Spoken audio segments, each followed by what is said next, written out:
안녕하세요. 변방 목사의 아침 묵상 2021년 7월 5일 월요일 아침입니다. 오늘은 마태복음 26장 1절로 5절을 통해서 누가 결정하는가 이런 제목으로 말씀 묵상의 은혜를 나누겠습니다. 벌써 7월 달 이제 첫 주 5일이나 지나서 시작이 됩니다. 1년이라고 하는 시간의 절반이 지났고 이제 앞으로 절반을 남았는데 어떻게 살아야 할까 하는 생각들을 해보면서 전반전에 주신 하나님의 은혜를 생각하며 후반전도 하나님 앞에 소중하게 발견되기를 소망하면서 달려가고자 합니다. 오늘 본문 말씀 마태복음 26장 1절로 2절 말씀을 통해서 우리 함께 이 말씀의 은혜 속으로 들어갔으면 좋겠습니다. 자, 1절로 2절 같이 읽습니다.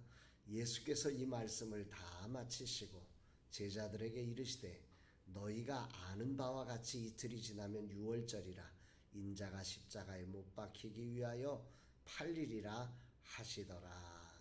아멘.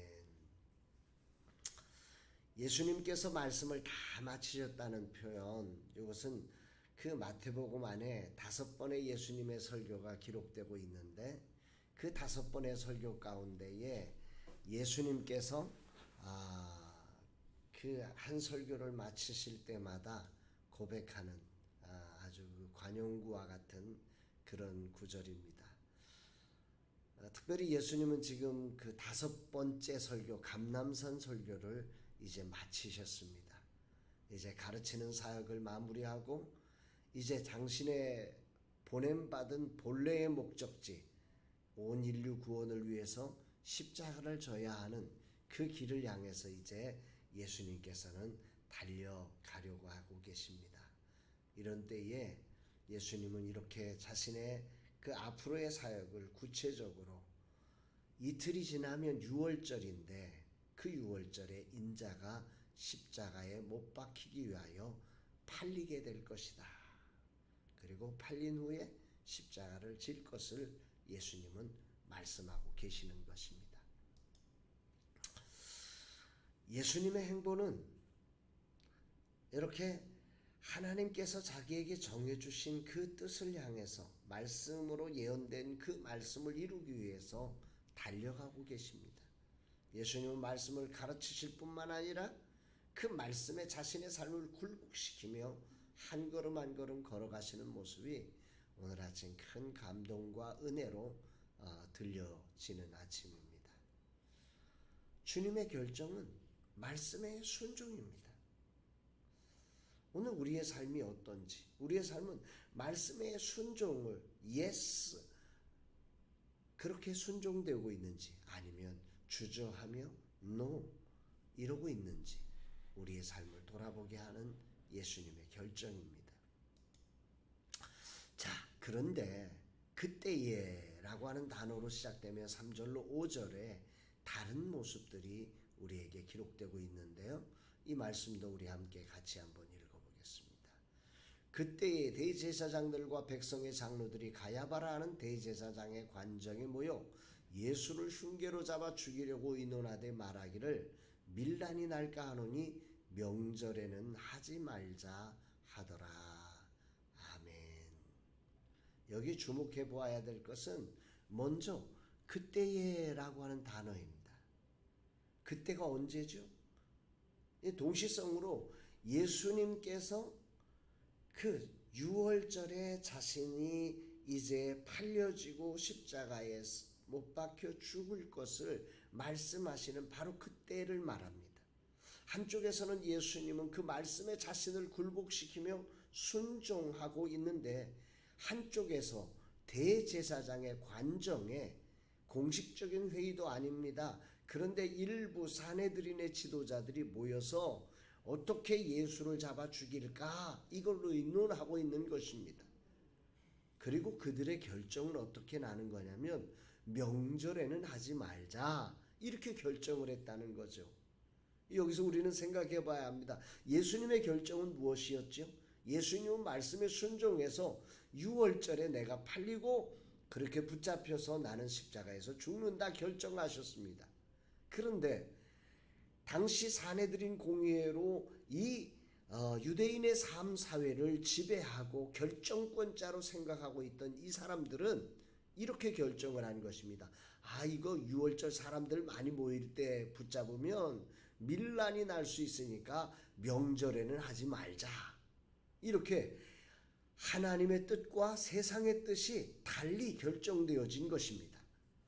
이런 순간 어느 뜻이 이 세상을 움직이는 걸까를 보여주는 아주 중요한 길목이지요. 어떤 결정이 나고 있을까요? 이 두 결정은 하나는 하나님의 말씀에 순종된 예수님의 결정이었고, 하나는 사내들인 공의에 있던 대제사장을 비롯한 아주 유력자들이 그 대제사장의 관정 집무실에서 모여가지고 모의를 벌여서 만든 결정이었습니다. 이 두 결정, 어떤 결정이 진실로 이 세상을 움직이는 결정이 되었을까요? 명절에는 하지 말자. 이들의 결정은 곧 사내들인 의회의 결정이었고 그 세상 지배자들의 결정이었습니다. 우리 눈에 보기에는 이 결정이 세상을 움직이는 것 같았습니다. 그러나 과연 그들의 결정이, 결정권을 가졌다고 생각되는 그들의 결정이 정말 정답 끝이 되었을까요? 그들의 결정대로 세상이 움직이고 예수님이 그 6월절 명절에 붙잡히지 않았을까요? 우리가 잘 아는 것처럼 예수님은 그 명절에 붙잡히셨습니다. 그럼 누가 이 세상을 결정하는 걸까요? 누가 오늘 이 세상을 움직이고 있는 걸까요? 마태복음 16장 24절 말씀이 생각납니다. 같이 한번 읽어볼까요? 이에 예수께서 제자들에게 이르시되 누구든지 나를 따라오려거든 자기를 부인하고 자기 십자가를 지고 나를 따를 것이니라. 예수님은, 우리 인생이 예수님을 따르려면 이 결정권자처럼 보여지는 이 세상의 결정권을 따라서 거기에 반응해서 눈치 보며 잔머리를 굴리고 따라오는 사람을 원치 않는다고 말씀하시며 자기를 부인해야 한다. 왜? 결정적인 자리에 이 세상의 뜻과 하나님의 뜻이 다르기 때문이라는 거죠. 우리가 왜 기도해야 하고 왜 말씀 앞에 서야 할까요? 하나님의 결정과 세상의 결정이 늘 아주 결정적 순간에 다르기 때문입니다.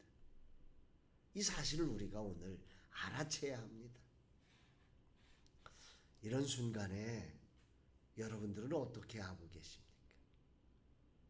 이런 결정적 순간에 하나님의 뜻과 세상의 뜻이 다를 때 여러분들은 어떤 쪽으로 여러분들의 마음과 생각을 움직이고 계십니까? 세상에 힘 있는 자들이 결정했습니다. 그래서 그것이 바로 실행될 것 같습니다. 여러분들은 어느 뜻을 따르고 계십니까? 오늘 말씀을 정리해 봅니다. 오늘 제목을 저는 누가 결정하는가 라고 하는 제목으로 결정했습니다. 오늘 이 말씀을 이렇게 묵상하면서 오늘이라는 시간, 오늘 말씀을 따라 우리의 삶을 적용할 때 무엇을 어떻게 해야 되는가? 저는 이런 생각을 했습니다. 첫 번째, 내 생각을 내려놓고 말씀에 순종하는 삶이 되어야 되겠다. 왜 그래야 되느냐? 그것은 인생의 결정권자가 하나님이심을 알기 때문에, 오늘이라는 시간을 살아내며 인생의 결정권자가 세상에 힘 있는 자가 아니라 하나님이심을 믿고 이 길을 걸어가는 귀한 하루가 되어야 되겠다. 이렇게 적용점을 찾아봅니다. 그렇다면 오늘 내 삶은 구체적으로 어떻게 살 건가? 오늘의 미션. 저는 오늘 하반기를 시작하면서 오직 하반기에도 주님의 마음에, 주님의 말씀에 순종하여 길을 걷는 이 삶이 되기를 결단해 봅니다. 특별히 이 길을 걸어가면서 이 펼쳐진 일들을 내가 어떻게 감당할까, 이거 안 되면 어떡하지 하는 근심을 내려놓고 겸손히 주님께 기도로 맡겨드리며 주님의 말씀을 따라 걷는 이 하반기가 되기로 그렇게 이 미션 가지고 오늘이라는 시간을 묵묵하게 걸어내는 하루가 되기를 소망합니다. 사랑하는 여러분, 오늘이라는 시간 여러분 어떻게 사시겠습니까? 이제 하반기를 시작했는데 이 하반기에 여러분들은 어떤 모습으로 달려가시겠습니까? 상반기를 살아보니 이 세상의 그 무수한 결정들이 세상을 지배하는 것만 같고 이거 안 따르면 내가 죽을 것만 같아서 상반기 할 만큼 했는데 잘 안 돼서 이제는 세상 따라가겠습니다. 그렇게 결정하시겠습니까? 아니면 이 하반기에 더욱 주님 앞에 겸손히 엎드리며 누가 결정하는가? 하나님이 결정하신다 주장하며 말씀에 겸손한 순종으로 하반기도 주님 따라가는 삶을 사시겠습니까? 성경은 분명하게 예수 그리스도께서 명절에 붙잡히시고 죽으셨다고 말씀하고 계심을 기억하며 인생의 중요한 결정권을 하나님이 오늘도 행사하고 계심을 믿으며 오늘도 이 길을 걸어가는 저와 여러분들이 되시기를 주의 이름으로 축복합니다. 사랑합니다, 여러분.